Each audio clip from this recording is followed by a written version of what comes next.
Happy New Year! This is Pam Slim, and I am so excited to be kicking off 2012 with some tips for how you can take the plans that you worked on at the end of last year, or if you're still working on them, take the plans that you're working on right now and make them happen. Let's get some action. Let's build businesses. Let's build our markets. That is what we are here to do in 2012. So, one of my mantras for 2012 personally is bigger fish. And what I mean in particular about this is stepping into new arenas, stretching myself to be moving into a slightly different business model, getting out there more publicly, working on talks and topics that are a little bit outside of just the Escape from Cubicle Nation world, where I've been so happy to be for the past 6 years.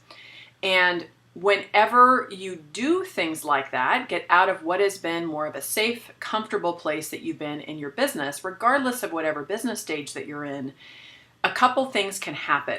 Now, one thing that can happen is as you start to move into new directions, maybe charge higher prices or begin to take a little bit more risk, pitch yourself, try to deliver services or products that are a little bit more extensive and expensive than you've done before, is you can be rejected. People cannot like it.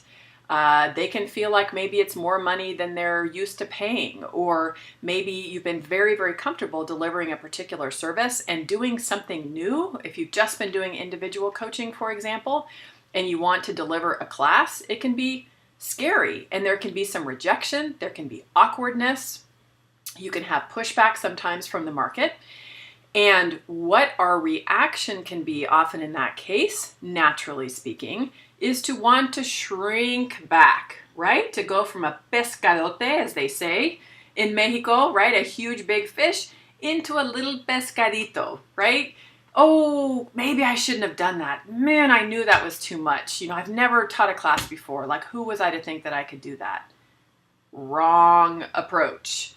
At the time where you are just moving forward a bigger agenda, you're working on new things, you're actually getting your pricing more resonant with the value that you're providing in the market, which sometimes means jacking it up.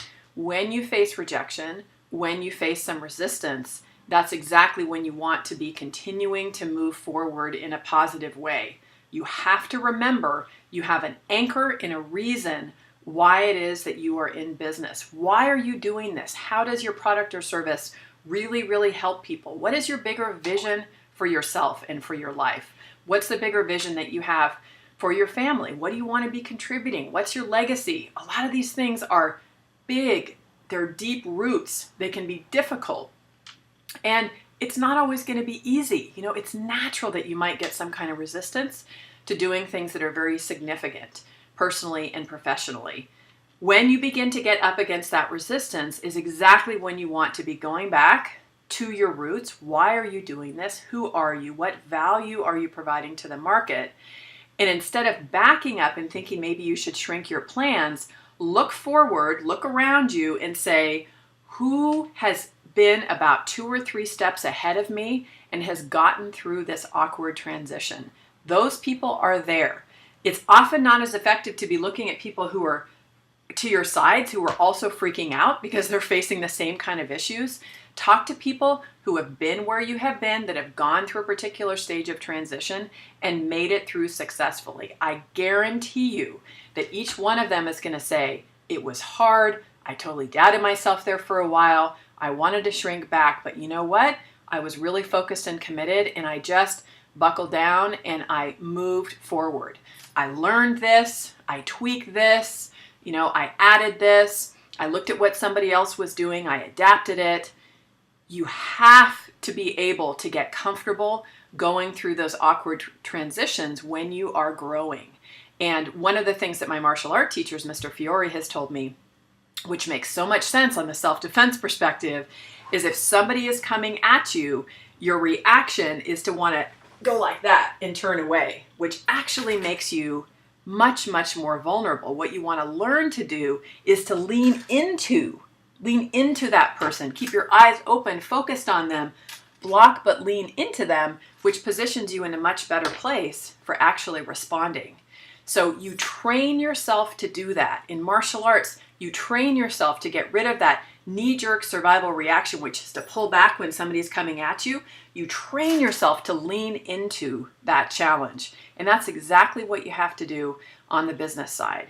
So if somebody tells you that you have no right moving in a new direction, if somebody doesn't like the new website that you finally launched, if your current customers resist a little bit, your price increases, that's totally okay. Listen to it, get the feedback, and continue to move forward.